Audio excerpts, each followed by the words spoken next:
1. 1 minus 1 is 0, and this is 0, and this is 0. Lovely. So then we have limit as x approaches 0, negative sine x, this is 0, and then plus x over 4x to the third. 0, 0, 0. Again, limit as x approaches 0 from negative cosine x plus 1 over 12 x squared. Good. So then negative 1 plus 1 is 0 and over 0.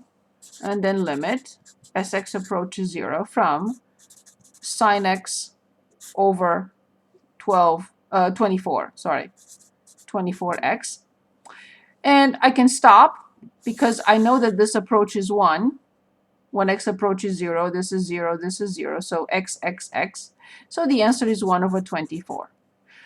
Could you have differentiated again? Yes, of course. But there is no need because we know that this is a very important limit. What is it? The limit as the box approaches 0 from sine of the box over the box is always 1. So the answer is 1 over 24.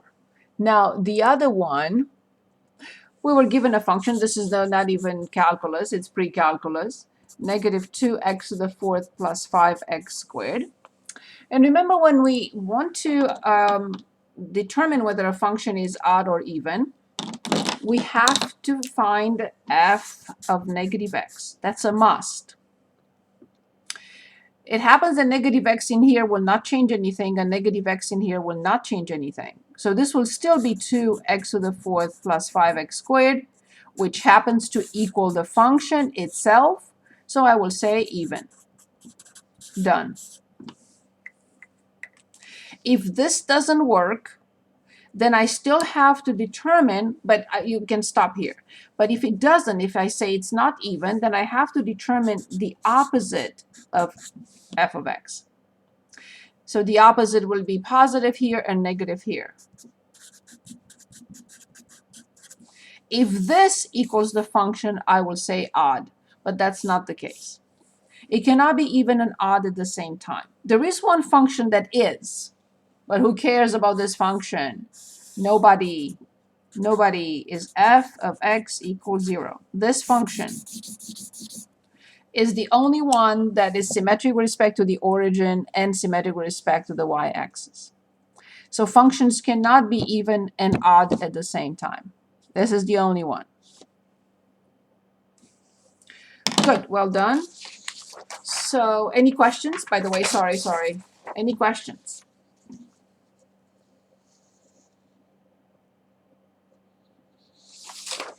Okay, I'm on page 4. Okay, I want to talk about rational functions again. You can say again, yes.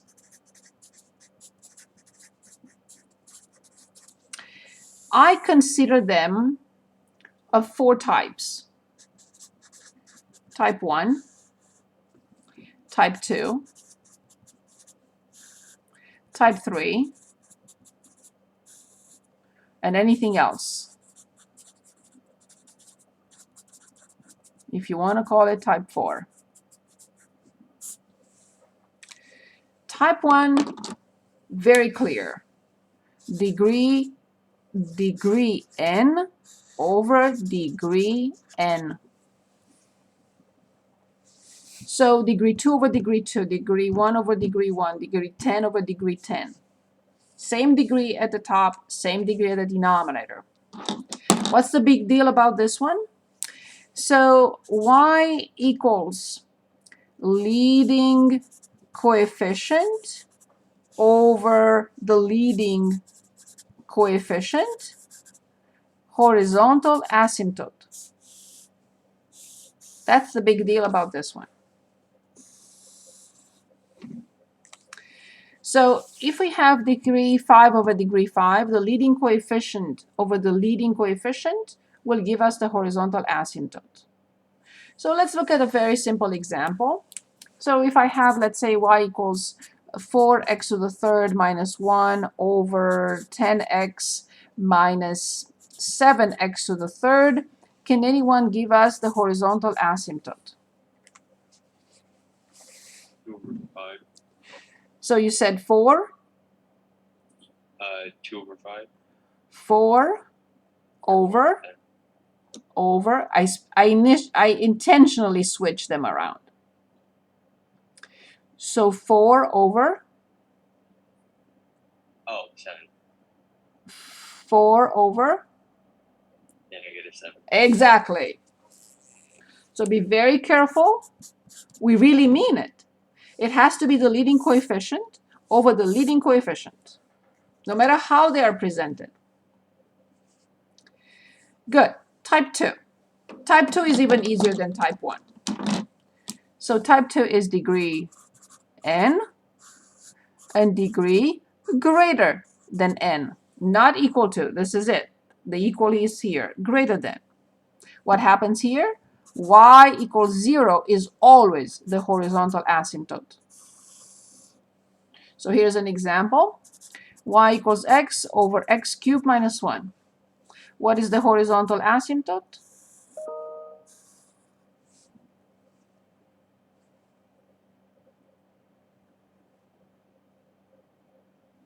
Y equals 0. Exactly. Done. So this is the horizontal asymptote here. Okay, type 3.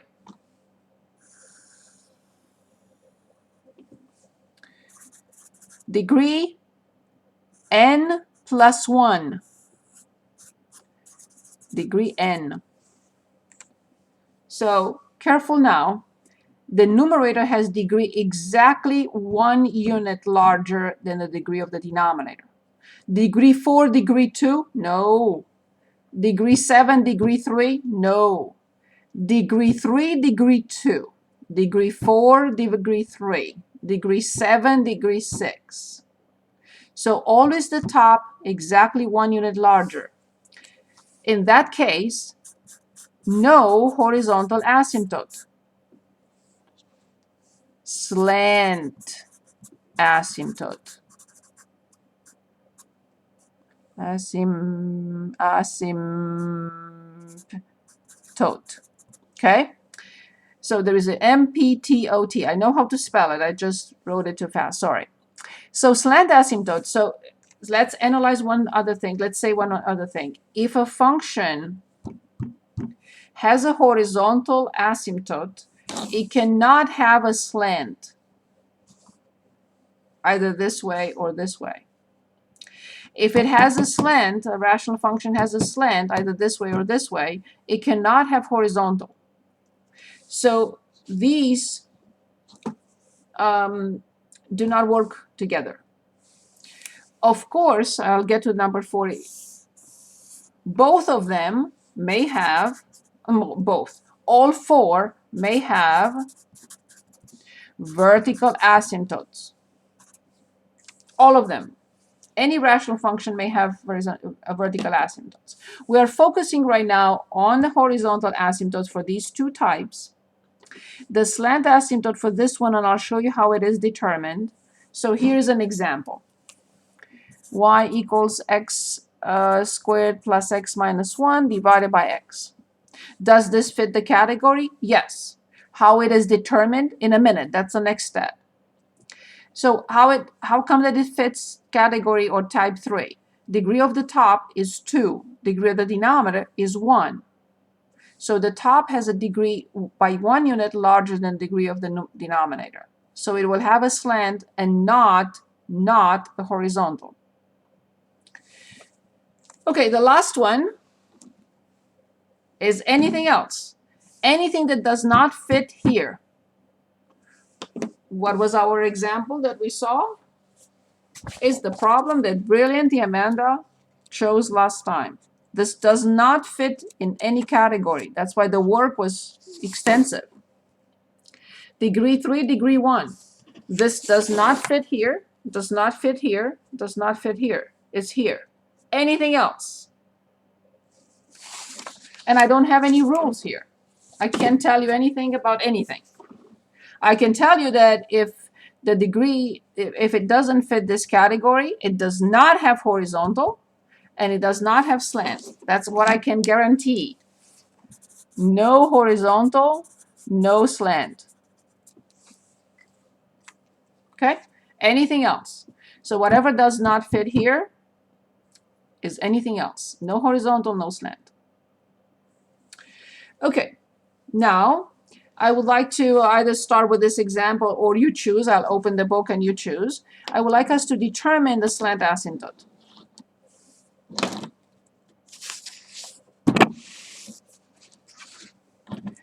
So it's up to you. I'll open the, where is it? No. Oh, look at that. I didn't have it ready. Oh, and I'm logged out. Oh, brilliant. Oh, awesome. Why am I surprised? So give me 1 second to log myself back in. Sorry about that. I have to close this and close that. Okay.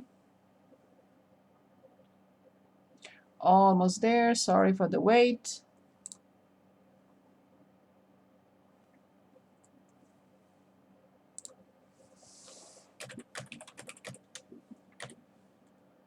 Okay. I have to click on next. Okay.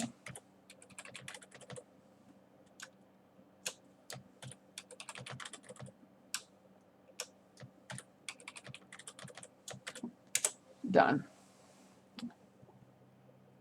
It says I'm unable to sign in. Really? Why am I unable to sign in?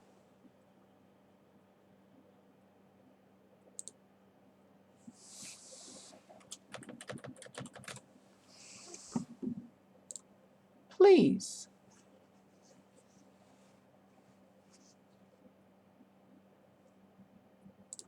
See, that was the problem. I did not say please.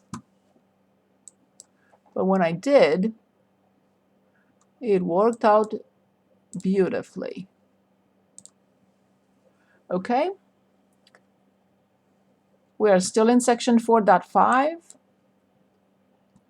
And we want to talk about finding slant asymptotes. So back to 4.5.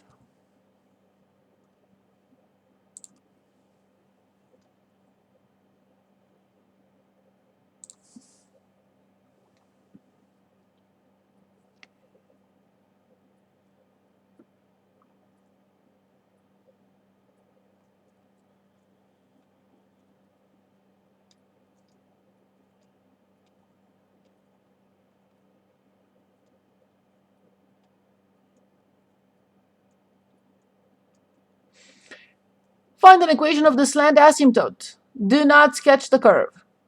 So we're going to look at one with sketching the curve. Use the guidelines of this section to sketch the curving blah, blah, blah. Okay, so let's choose.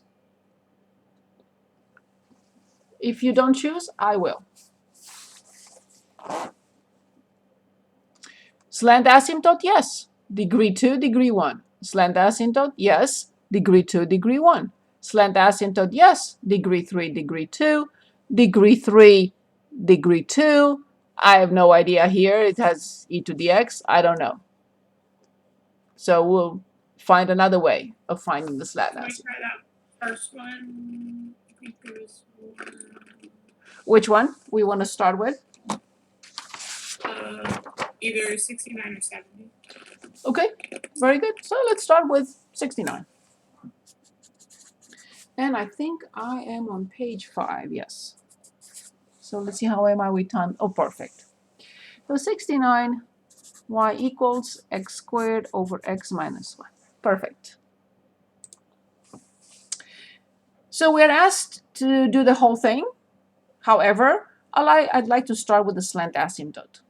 I know it has a slant asymptote, no horizontal asymptote. How do I know?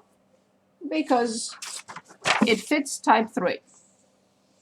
No horizontal, but slant. Right here. Great job. How do I determine the slant asymptote? We have to use either the long division, and in this case, it's possible, or synthetic division. In the case of 71 or 72, I cannot use this synthetic division because the denominator is not x minus a number or x plus a number. So if the denominator is x minus 1 or x plus 1, I can use synthetic division. If it's x plus 2 or x minus 2, I can. But if it's x squared plus 3, or it's x squared plus 2x plus 1, or any other combination, it's not linear, I cannot use the synthetic division. Which one or both you would like to illustrate with?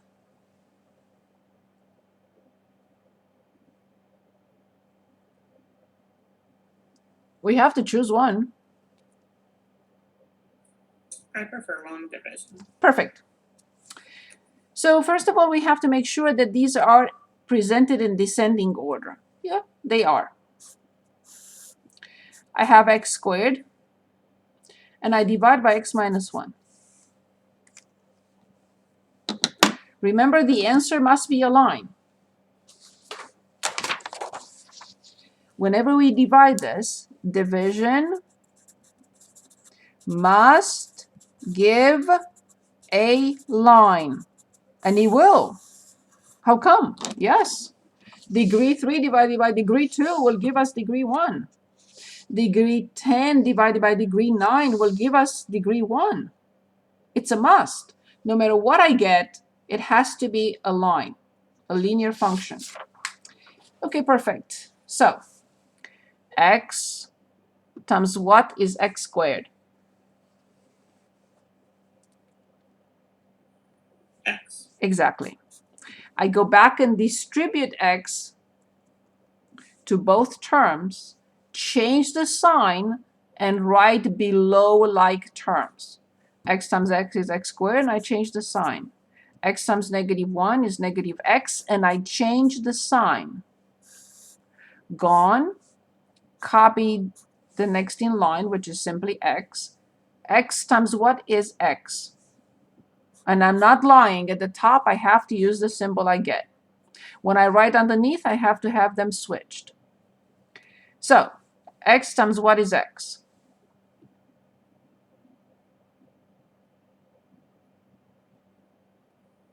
One. Exactly. Go back and distribute. 1 times x is x. Switch. 1 times negative 1 is negative 1. Switch. Box in the remainder. How come? Well, I cannot do anything else. X times what is 1? Done. So for this problem, y equals x squared, or for this function, x minus 1, can be rewritten as quotient minus or plus, depending on what I have, the remainder over x minus 1. So remember, 10 divided by 3 can be written as 3 1/3. It's a mixed number. Here, without a symbol, it will be incorrect. I can never write x plus 1 and then 1 over x minus 1. It's not a numerical situation. I have to have a symbol, and the symbol comes from the remainder. So again, a polynomial divided by another polynomial gives us a quotient. X plus 1 is the quotient, plus remainder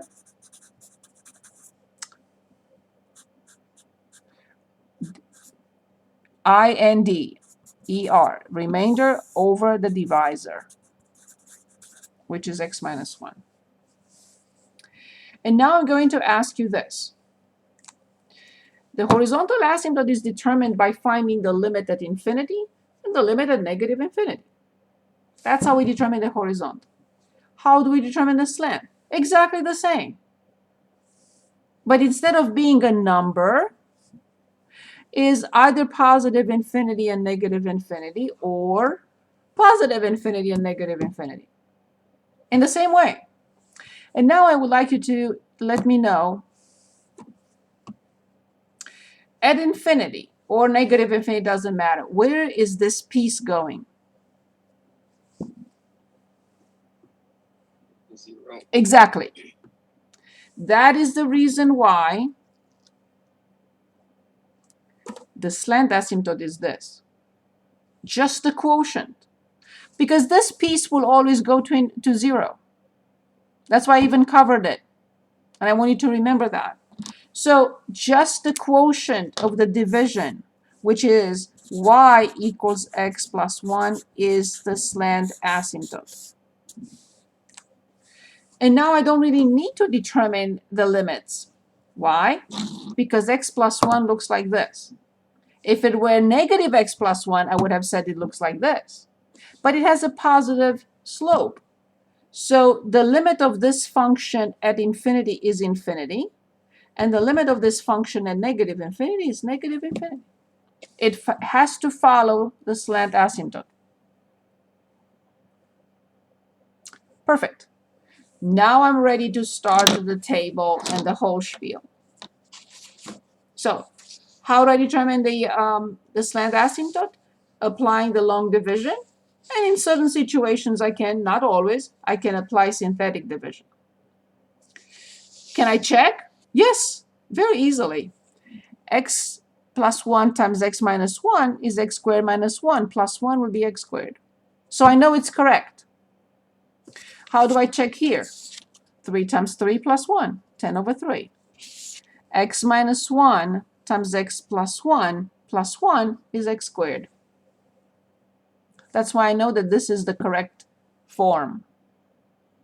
Exactly like here. 3 times 3 plus 1 is 10. This times this plus 1 is x squared.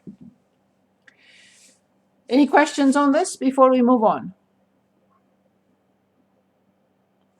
Can anyone Can we do one more example? Yes. Yes, so let's graph this because it's asking us to graph, and then we'll choose others just to find the slant without graphing. Perfect. Can anyone give us the domain of this function? Without domain, I cannot start.